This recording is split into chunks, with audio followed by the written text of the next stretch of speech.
Assalamu alaikum wa rahmatullahi wa barakatuh. Welcome, dear viewers, to a brand new series titled Gems of the Heart.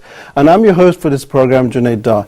Dear viewers, the Prophet Muhammad sallallahu alayhi wasallam told us that there is an organ inside of our bodies. If this organ is righteous, is pure, is clean, then the actions that will come out of the body will also be righteous and clean. But if this organ is corrupted, is dirty, then the action will also be dirty and corrupted. This organ is none other than the heart. So based on that, we have put together a fantastic program with two main objectives.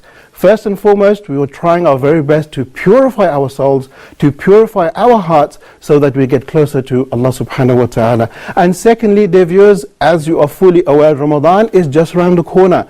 2 months to be precise. The companions used to start preparing for this beautiful month 6 months in advance. So we need to get ready, we need to prepare ourselves so that we greet this month in the best physical and spiritual shape that we can. So those are our two objectives. Now, the content of this program, we will begin by looking at the heart itself and the role that it plays within the Quran and the Sunnah and the importance that it is given.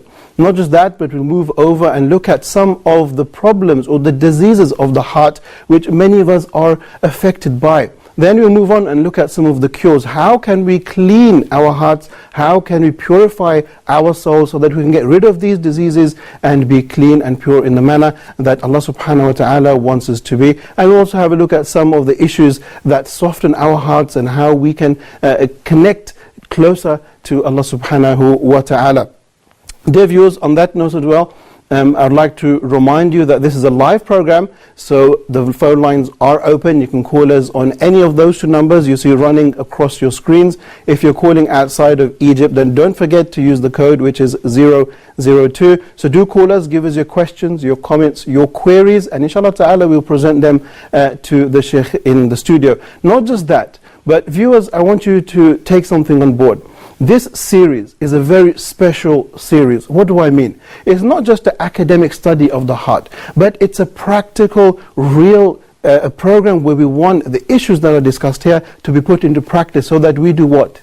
That we purify ourselves and we make our hearts clean. So at the end of every program, dear brothers and sisters, let's put them into practice, starting with myself and then onto yourselves. Put these into practice and see how we can change our lives, how we can become connected with Allah, how we can feel closer to Allah subhanahu wa ta'ala. How many times is it that in Ramadan, when we are standing behind the Imam and he's reciting this beautiful recitation and he's crying, he's emotional, and yet you don't feel anything, yet you feel that your heart is hard. So we're going to try our very best to give the correct information and also make it as practical as we can. And finally, I would like to say my thanks to Allah subhanahu wa ta'ala for making this program come into life, and I would also like to thank Huda TV for their creativity and for making this program here possible. And I would also like to thank all the viewers for tuning in and giving us their continual support. And finally, I would also like to thank the Sheikh who is joining us here in the studio. So let me begin by giving him a proper introduction, and then inshallah ta'ala we can get into our questions. So if I can begin by introducing our Sheikh, we have with us Sheikh Ibrahim Zidan, who will be taking this massive responsibility forward inshallah ta'ala. And you've presented a number of programs. One of your most popular programs is Quran in Depth, and you work with us very closely on other programs as well. Sheikh, I'd like to give you a very warm welcome by saying Assalamu alaikum. Wa alaikum assalam wa rahmatullahi wa barakatuh. It's my pleasure, and I ask Allah subhanahu wa ta'ala to make it easy for us and to give us ikhlas and sincerity so that we all have a pure heart to meet Allah subhanahu wa ta'ala with. Ameen, ameen. Sheikh, before we get into the topic and look at the details, some may be asking that why do we need a big series just talking about the heart? Why is it so important? Alhamdulillah, wa salatu wa salam ala Rasulullah. The heart, which is in Arabic called al-qalb, it's something that is mentioned in the Quran and in the Sunnah of the Prophet ﷺ in many places. And it's mandatory for every Muslim to make sure that the heart is sound and clean and pure. This is not an optional thing. This is a mandatory thing. And more than that, when people in the Day of Judgment, for them to enter Jannah, they have to have a pure heart. Nobody ever would enter Jannah with the slightest impurity in it. And there's impurities in the hearts. Yes, they're not physical impurities. This is something that is explained in the Quran and the Sunnah. That means it's knowledge, that it's mandatory for us to learn, and actions that we need to do to make sure that we have a sound heart. And it's enough for us to know just like one verse where Ibrahim alayhi salam, he made dua to Allah subhanahu wa ta'ala, and he said, وَلَا تُخْزِنِي يَوْمَ يُبْعَثُونَ يَوْمَ لَا يَنْفَعُ مَالٌ وَلَا بَنُونَ إِلَّا مَنْ أَتَى اللَّهَ بِقَلْبٍ سَلِيمٍ. Do not disgrace me in the day of judgment. In a day when there's no wealth, nor offspring will avail the person, benefit the person, except only those who would come in the day of judgment. They would come with a sound heart, salim. That means it's sound from and away from certain evil things that would deprive the person from entering into the Jannah and seeking the pleasure of Allah subhanahu wa ta'ala. And that's what the subject is.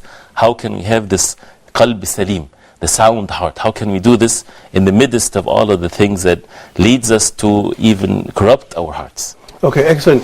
Sheikh, you've made mention of purifying the heart, and obviously this being a very important matter inside of the fold of Islam.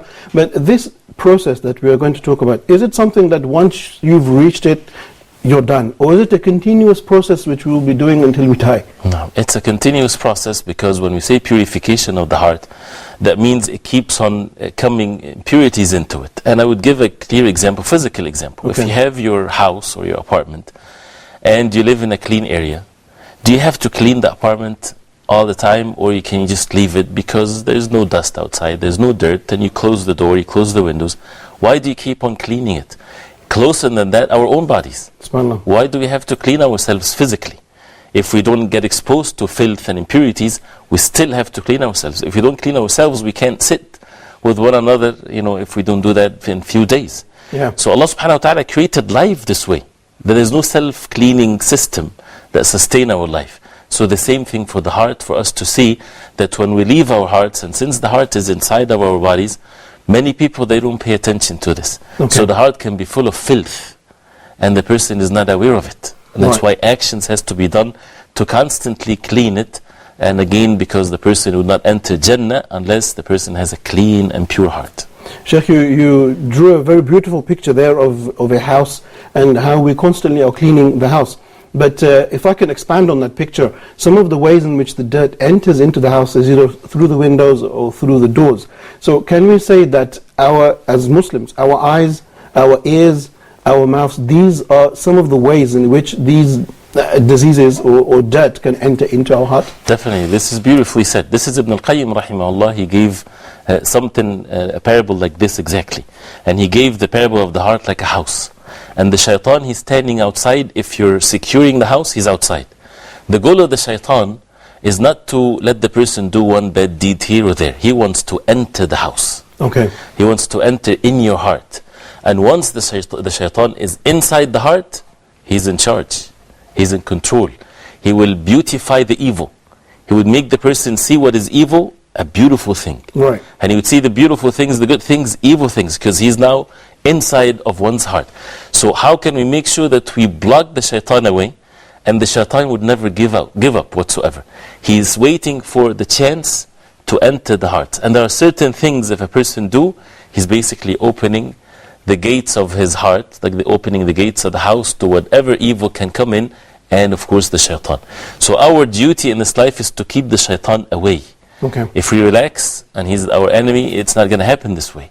We have to do certain actions, physical actions, actions done by the heart, knowledge to be learned for the person to make sure that the shaitan never enters. Otherwise, it's a real fitna and a real deception in this life. Okay, Sheikh, one other thing I want to make mention here with all due respect is that many a times we find that a lot of the brothers and the sisters will pay a lot of attention to the physical aspect of Islam. So just for example, they will grow their beards, or they will wear nice clothing, the thobe or the hijab, and do lots of the physical things, but they neglect the internal aspect. Would you agree with me on that?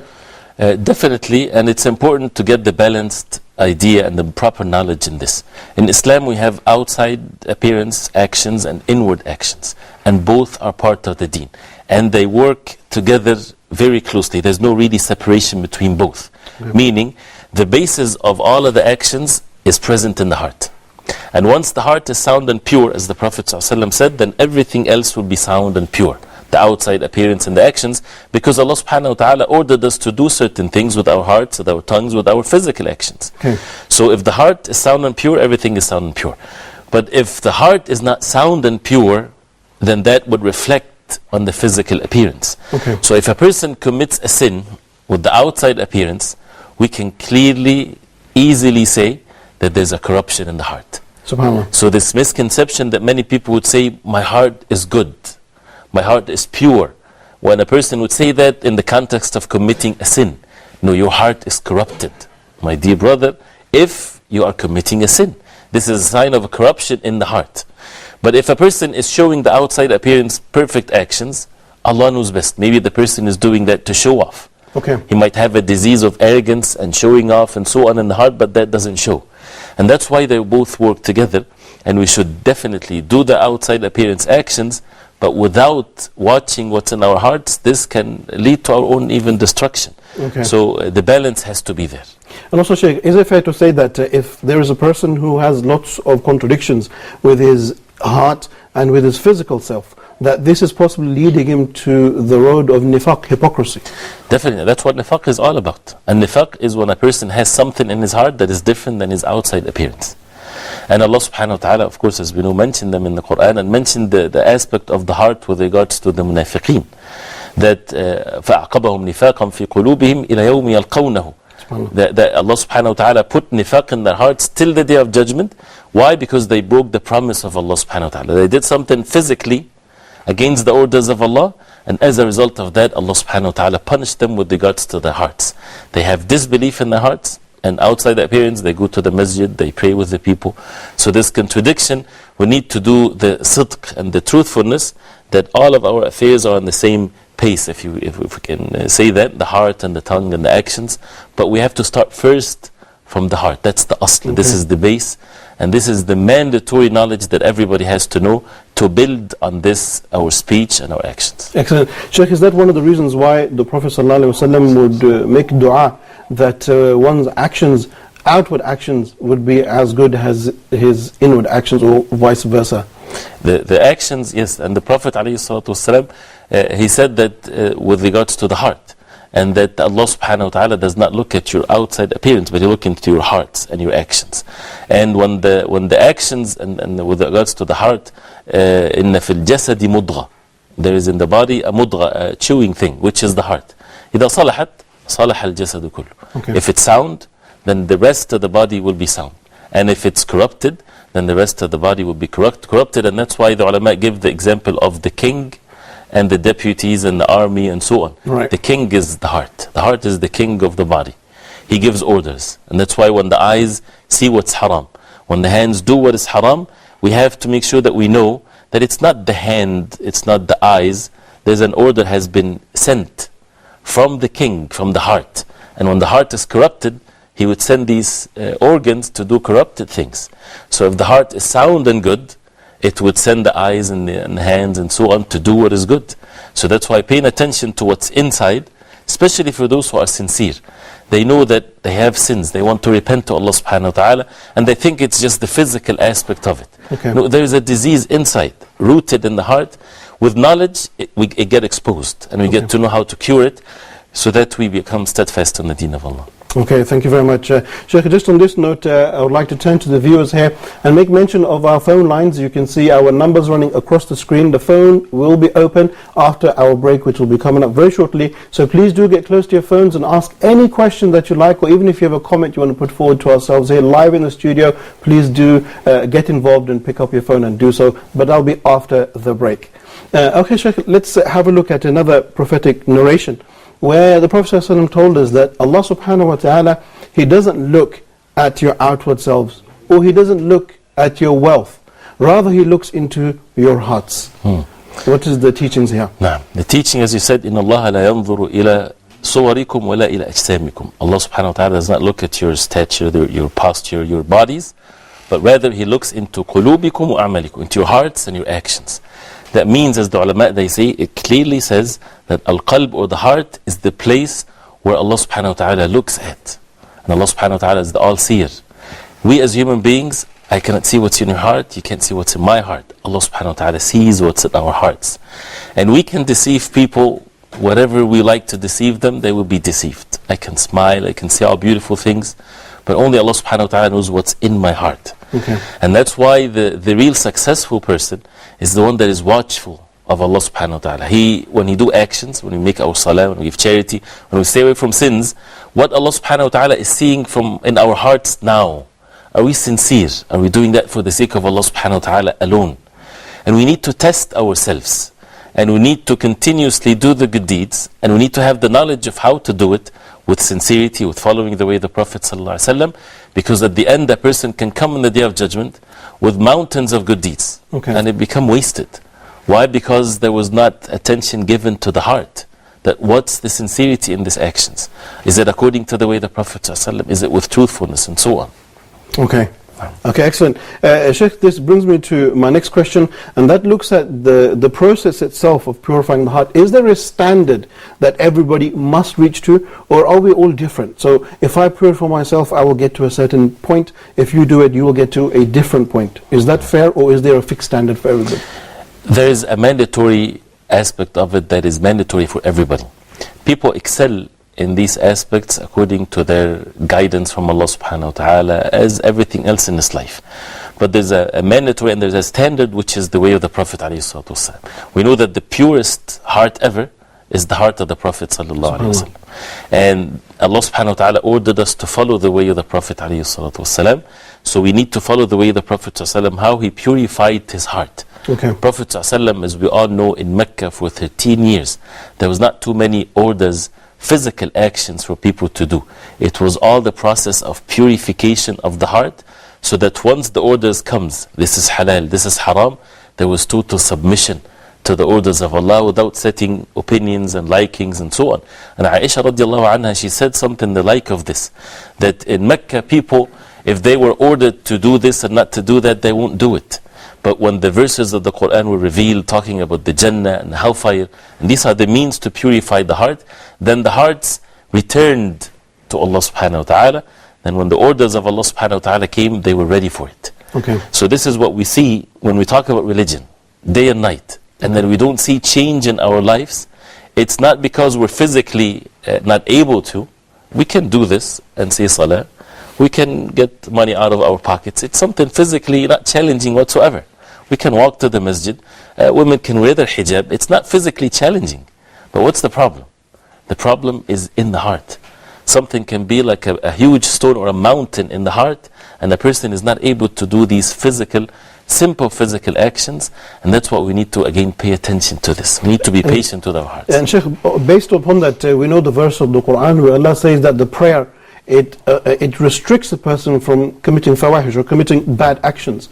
Is that linked to the heart? Because many times you see somebody pray, and as soon as he finishes his prayer, he gets up and does something completely opposite to what he's been doing. One of the things, since you mentioned that, some of the ulama, they say, you can check your whole entire life from your prayer. Okay, subhanAllah. If you want to see if you're steadfast truly on the deen of Islam or not, look how you're making your salah. Look how the salah is in your life. If a person doesn't pray whatsoever, this is a different situation. But for a Muslim that making the salah, is he making the salah to get it off his shoulder? Just something quick. It does not enter into the heart. Just words being said by the tongue, physical actions. Therefore the heart can be full of corruption. And the person's action outside the salah is the same way. So when we focus on the salah to make sure that the khushu', one of the first thing to be lifted away from the ummah, as it's mentioned in some of the narrations, even hadith of the Prophet ﷺ, is al-khushu', humbleness or focused in the salah. Abdullah ibn Mas'ud radiallahu anhu, he said that this is the first thing to be lifted, and he said, you Sheikh, very close, you would enter on a masjid jami', a huge masjid, and you won't find one person in it khashi'an, someone that has this devotion in the salah. So that means this is the first thing to be a person to be deprived from. Physical action still going, but the heart is losing and losing. And that's why when we make sure that our salah is done with devotion, it doesn't work with salah alone. Because also what we do outside the salah affects our salah. Person committing sins, then he expects when he says Allahu Akbar, then the heart is devoted to the salah. It doesn't work this way. But it needs dua. It needs repentance to Allah subhanahu wa ta'ala. It needs the proper environment that we put ourselves in. Sacrifice. And it's worth it because the matter is Jannah. And we have to be clear and honest with ourselves. Do we want from the deen to just have some satisfaction in this life? Some people, they do act of worships just to be satisfied or to feel good. Okay. It's not about this, it's about the purpose of our life. And we want to save ourselves from the hellfire. We want to enter the Jannah of Allah subhanahu wa ta'ala. So the truthfulness is that we need to pay the price for this. Right. It's not difficult, but we just need to work on our hearts. And as you see, it's not physically challenging, but it's something that we have to put attention to and seek help from Allah subhanahu wa ta'ala and learn first how to do that. And this is the purpose of this episode and the importance of the knowledge of the heart. Excellent. MashaAllah, I think we're doing a good job here of trying to explain the importance of the subject before we get into the process. But also, Sheikh, I would like to ask a question here about, we know our teachers tell us that Iman is something that increases and something that decreases. So can we say as well that because we're talking about the heart, that at times our purification also increases and decreases? Is that right? Correct, definitely. Because anything that we see, anything we do, anything we hear, it goes straight into the heart, and whether it corrupts it or purifies it. So we're constantly changing, and that's one of the meanings. The meaning linguistically, literally, of the word qalb, which is heart, comes from it's so much changing. The heart changes all the time. Sometimes you would find yourself want to do all kinds of good things. Other times you feel bored. It's a normal thing as long as the person is not committing sins. But this is a normal thing that things changes, and that's why it's important that we take physical actions to make sure that we bring what is good into the heart. And it's important that we take physical actions to push away what is harmful, and even to feel pleased. And I would like to, it just came into my mind the definition what the ulama they gave to ar-rida, to be pleased. Right. We all complain that we're not pleased. Being pleased, being content, being happy in this life. And they, one of the definitions of it, it's an amazing one. They said that al-ilm or knowledge, when it goes صحة العلم وصول العلم إلى القلب. Right. When the knowledge goes into the heart in the proper way. SubhanAllah. Knowledge going to the heart. That means knowledge can be in the outside appearance. We can say knowledge, we can look like we have knowledge, but it didn't get into the heart. Once the knowledge of the deen gets into the heart, this is the joy of this life. This is the feel of being pleased with Allah subhanahu wa ta'ala, pleased with the deen of Islam, pleased with the Prophet sallallahu alaihi wasallam being a prophet of Allah, رضيت بالله ربا وبالإسلام دينا وبمحمد صلى الله عليه وسلم نبيا ورسولا, and to be pleased in this life. And this is what Allah subhanahu wa ta'ala promised the believers. And a person would say, but I'm making salah, I'm saying things, I'm making dhikr, and I don't find myself enjoying my life. Right. That means it's not entering the heart. There is some barriers. The heart is full. You have a cup. Okay. If this cup is full of dirt and you've been drinking from it, you taste not very sweet things. But this is what you've been drinking all of your life. You don't know better. But you need to pour this away. We need to clean this place. Right? And if somebody come and tell us, clean it well. Make sure that you clean it good. And then when pure water is put in there and you drink it, So you would say, I wasted my life. Before actually putting in the clean water, we have to get rid of some of the dirty water. If you keep on putting clean water and the place is not clean, then it's not going to be sweet. It's not going to feel good. Right. And that's what we get when we feel whatever we feel in this life, because the mahil or the container is not clean. Okay. We're not working on cleaning it. And that's why always the ulama like Sheikh Ibrahim rahimahullah always mention this takhliya and tahliya. We have to clean to get the sweetness of things inside. You get a dirty dish, you put on it the sweetest things ever, you won't be able to touch it because it has filth in it, has impurities in it, najasat in it. So it goes both ways, and that's how physically we live our life. Okay, excellent. Sheikh, on that note, we're going to take our very first break. So you get a minute rest, and then inshallah ta'ala we'll come back and continue with our program. So dear viewers, on that note, let's take a very short break here, give you enough time to stretch your arms and stretch your legs. Get a pen and a paper, get ready to take notes of what's coming after the break. And don't forget also that we will open the phone lines after the break, so do give us your questions or your comments or anything that you would like to bring to the program. So let's take a very short break here, and I will see you in just a few moments. Assalamu alaikum wa rahmatullahi wa barakatuh. Welcome, dear viewers, coming back after a very short break, joining us live in the studio on our brand new program, Gems of the Heart, with me as your presenter and with Sheikh Ibrahim here answering our questions. Sheikh Ibrahim, if I could ask you now about, there's a very popular term that's used in Islamic literature, and you find it as the dead heart. What does that actually mean? The dead heart is something that is mentioned in the Quran, that Allah subhanahu wa ta'ala said about the disbelievers, أَمْوَاتٌ غَيْرُ أَحْيَاء. They are dead, not alive. They're not live, they are dead. And we as human beings, we know what dead is, physically when a person dies. Okay. But what is that? They are living but they're dead. Right. It refers to the heart being dead. Okay. And it's not the physical aspects of the life of the heart, it's something else. And this is where the knowledge that we won't get it from anywhere except from the Quran and the Sunnah of the Prophet. Right. So the dead heart is exactly when a person's body is dead, it does not feel anything. Okay. If you beat that dead body with anything, he's out. He's not feeling anything. So the same thing with the dead heart. The dead heart doesn't see the truth. The dead heart does not get pain when it commits sins. Okay. It sees the evil good and the good evil. It's totally corrupted.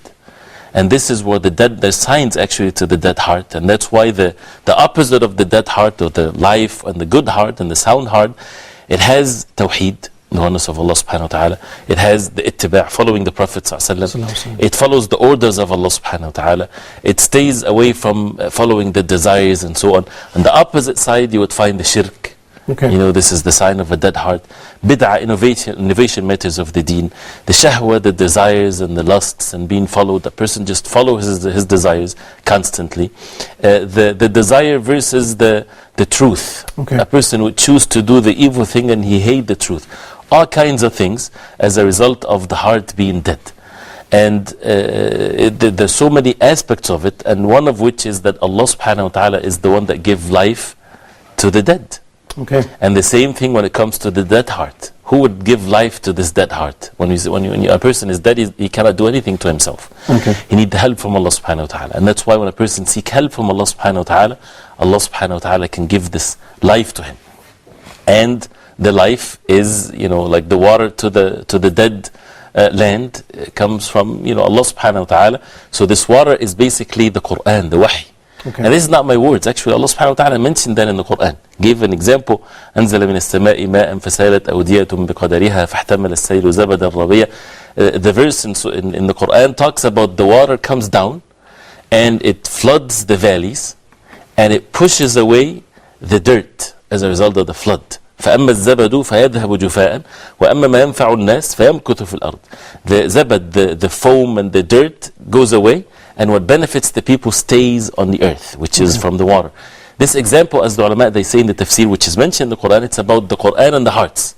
The Quran comes into the heart, pushes away, gushes out the evil things. That's why we need to seek this cure and to give life to our hearts from the Quran. Okay. Learning it, and that's the knowledge of how to cure our hearts. Pushes away the evil, and then the good stays there, pushes away the shaitan. Okay, excellent. Dear viewers, at this point I would also like to remind you that our phone lines are open now, so you can call us on either of those two numbers which are running across your screen. And if you're calling from outside of Egypt, please don't forget to use the code, so give us your questions or your comments. Not just that, but also if you jump onto Facebook and you type in Gems of the Heart, you will see our brand new Facebook page, so please do go there and do like the page, inshallah ta'ala. And not just that, but the Sheikh is going to give homework, and he wants to see which one of you is the most dedicated student who is putting these lessons into practice. So we will put, at the end of the lesson, we will give you a question which you will see running across your screen, and inshallah ta'ala we will wait for your answers on our Facebook page, and then we will read them out at the beginning of our next program. So please do get involved. Sheikh, the viewers will be saying the Sheikh is already giving us homework right from the beginning. Wallah, I ask Allah subhanahu wa ta'ala that we benefit, but it's not something that we should just listen and go. We need to take matters more serious. Okay. We need to remember what we hear. And if we don't write things down, if we don't put things in practice, we lose it, we forget it. And that's why, for example, the knowledge of how to make Hajj, most people, they don't know it because they don't go for Hajj every year. Right. But when it comes to how to make Salah, we remember that right there because we're constantly practicing it. So the same thing, when it comes to the deeds of the heart, we're constantly doing something with our hearts. While we're sitting now, the hearts are working. There are intentions, there are actions, there are seeking rewards. The fear of Allah subhanahu wa ta'ala, being pleased with Allah subhanahu wa ta'ala. That might be arrogant, envious, whatever, all kinds of things like this. It's constantly happening in our hearts. So if we neglect this knowledge, what happens? A person might not able to know what is right and what is wrong, and he wastes his life in this filth of evil things. The Prophet ﷺ, when he said that the weight of a mustard seed of kibr, of arrogance, in the heart would lead the person to be thrown on his face in the hellfire. That small of impurity in the heart can cause so much destruction. And again, I'm saying this so that we, myself and everyone else, see the importance of it. And kibr or arrogance, as an example, is not something that a person will walk looking in a certain way. No, a person can look very humble, and his heart is full of kibr. It's inside, it's an inward action. It's not something to be seen necessarily. Of course, there's signs to be seen, but it's inside the heart. That's why it's hidden from many people. It's like cancer that creeps into the person without feeling the effect of it. Sheikh, am I fair to make this analysis that Iblis, Shaitan, was the first one to be ruined because of a disease in his heart, if that's correct to say? Definitely. When we see the verses of the Quran, what caused Iblis not to obey the orders of Allah subhanahu wa ta'ala, to make sujood and prostrate to Adam alayhi salam? It's not the physical action of sujood. He said, قَالَ أَنَا خَيْرٌ مِّنْ خَلَقْتَنِي مِنْ نَارِ وَخَلَقْتَهُ مِنْ طِينٍ. He said, I'm better than him. You created me from fire, you created him from mud. So what is this? What's that statement refers to? What's in the heart? It's kibr, it's arrogance.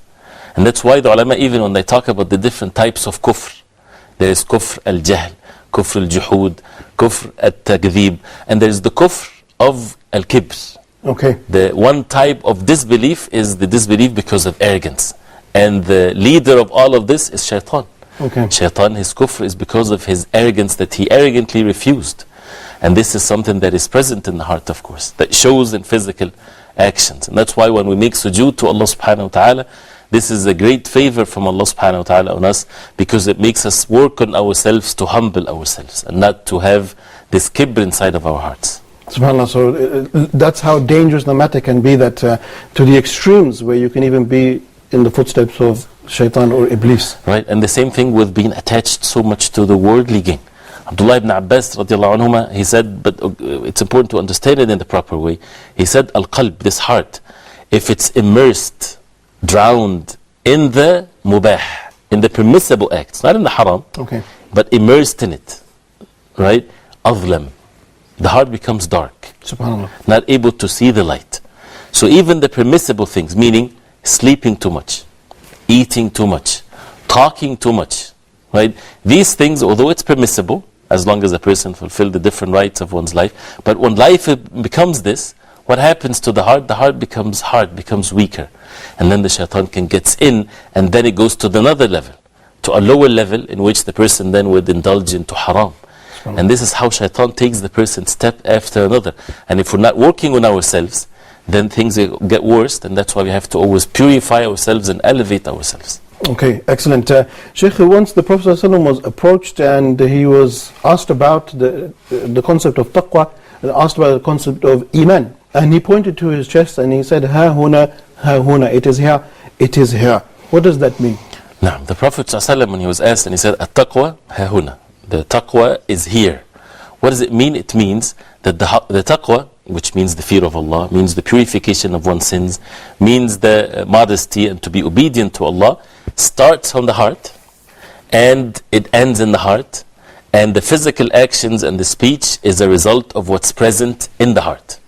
So this is what we were talking about before, that it's not about just doing things physically. It's about how is it coming from our hearts. Is it for the sake of Allah or to show off? Is it sincerely, truthfully, because of the love of Allah subhanahu wa ta'ala, or because that's what everybody's doing? Right? And that's why people, they will be tested with regards to this, and sometimes get exposed what's in their hearts. That's why fitan, tribulations, trials, exposes what's in the heart. A person at times of ease, he's praying because everybody's praying. He's giving charity because that's what the norm is. But then at times of a calamity or difficult times, what's in the heart comes out. Right? So that's why it's important that we pay attention to this, and that's why this is the place. But not to say, like others or some people, they take this or misinterpreted this, that it's all about just some meanings in the heart. That we can do whatever we want to do physically against the orders of Allah, and to say at-taqwa hahuna, to feel Allah is in the heart. Then this is lying.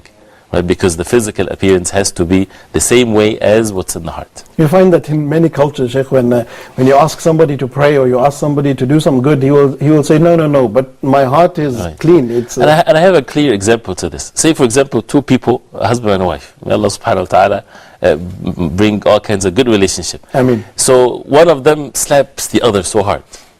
Right? And he says, why are you doing this to me? He said, my heart loves you so much. Right? But my heart loves you. And then he punches the person again. He says, but my heart... See, it's something that only crazy people would do that. Nobody would believe this. So the same thing when a person says, I love Allah subhanahu wa ta'ala. The taqwa is in my heart. Okay. And then committing sins and so on. It doesn't work that way. We don't encourage anybody to try that as well. Okay, Sheikh. So my next question is about these actions that come from the heart. So for an example, if you do an action and I do an action, let's say it's the same thing. So let's say you give $10 in charity, I give $10 in charity. Is it possible that you could get more reward for doing that and I could get less reward for doing the same action? Definitely, but even more.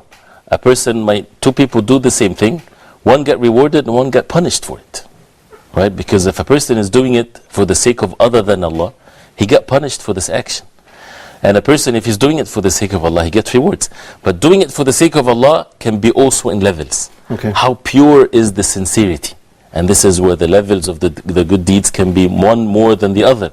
And a person has the concern, that he has the concern, I want to make sure that what I give is to the best benefit possible. And another person, he doesn't care, he just give it to whoever. The same thing for the salah, it's very clear in the salah. People standing next to each other in the line in the salah, physically in jama'ah, they're all doing the same thing. But there's a huge difference in rewards between one and the other. Where is that when they're physically doing the same thing? It's in their hearts. What's in their hearts? The khushu', the devotion, how much they are focused in the salah. How much their heart, as Ibn Qudamah rahimahullah, he said, how much the heart is present in the salah. It's actually a very deep meaning. The heart is present in the salah. Okay. And mention that example, if a surgeon is doing heart surgery or brain surgery, if his heart with his wife or with his car that broke down or whatever, while he's doing the surgery, fatal things can happen. His heart needs to be present in what he's doing. And people would not take it from others when their hearts are not present with them. If we're talking to each other but your heart is not present, it becomes not a very good conversation. Okay. So the same thing when it comes to our ibadah or salah, where our hearts has to be present in the salah. And this is a reward from Allah subhanahu wa ta'ala. And if the heart is sick, it has a disease in it, when a person is sick, he's not able to focus well. Right. So the same thing when the heart is filthy, then it won't be able to be devoted in the salah because of the diseases in it. Is that similar, if I can expand on that point, is that similar to where we find in Islamic teachings that a husband, for example, shouldn't, if he is going down that route of divorce, should not say it in the point of anger because he's not in control at that moment in time? Right.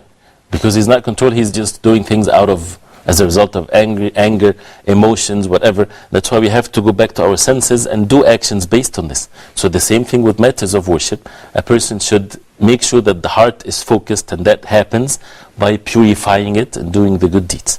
We keep on saying this because it leads to what's coming ahead, inshallah ta'ala, Right. which is the importance of getting to know this is a knowledge.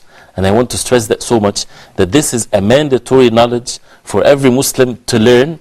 Because I see many of us, we don't take the actions or the things done by the heart seriously. We think that we know what arrogance is, and we'll work on it. Right? We know what the love of Allah subhanahu wa ta'ala means. I'll work on it. No, it's knowledge that needs to be taught, Quran and Sunnah of the Prophet sallallahu alaihi wasallam, how to acquire this, and then we have to have the patience of taking the steps to acquire these things, otherwise we would lose it and not to have it, definitely.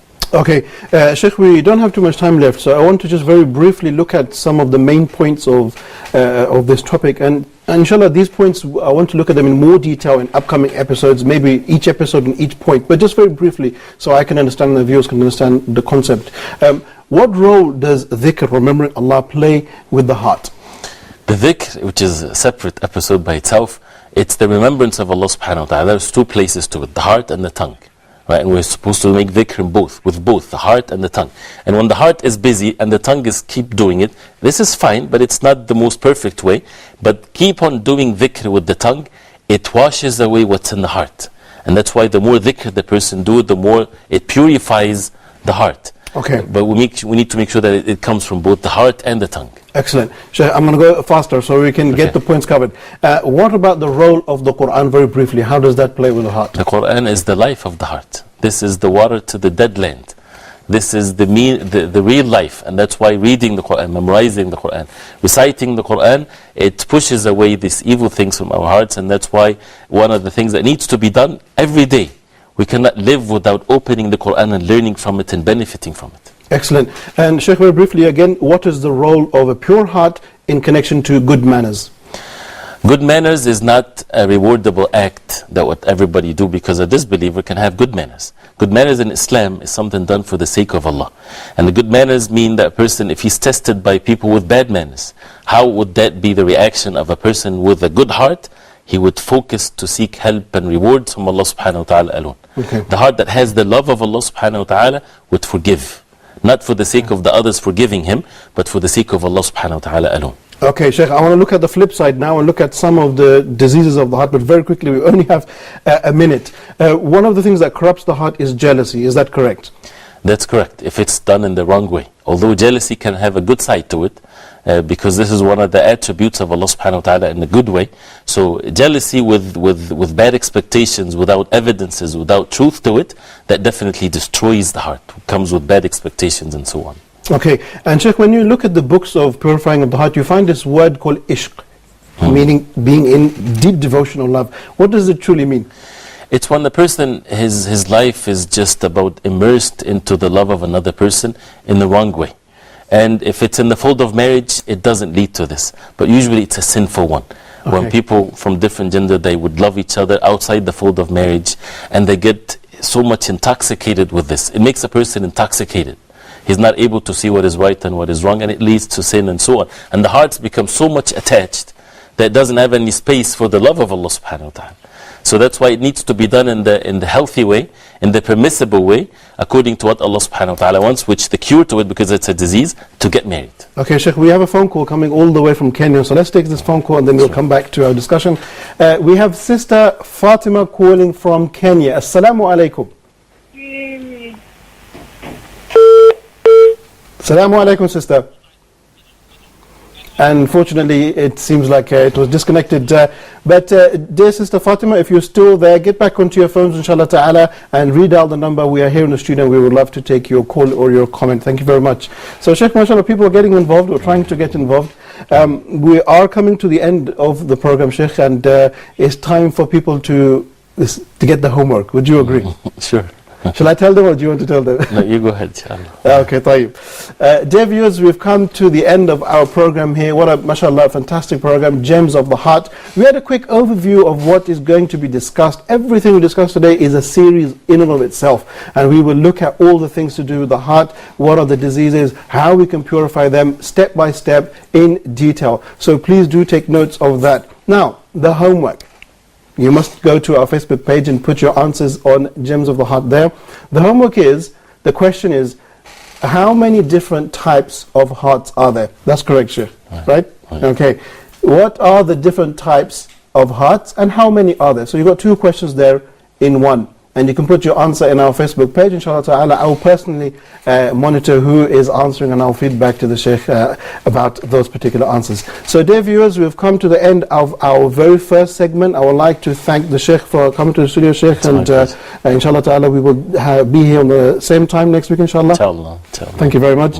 And dear viewers, I'd also like to thank all of you for tuning in. And Sister Fatima, thank you very much for trying to call. Inshallah, next week you will call and we will take your questions or your comments. On that note, we would like to conclude and say Assalamu alaikum wa rahmatullahi wa barakatuh.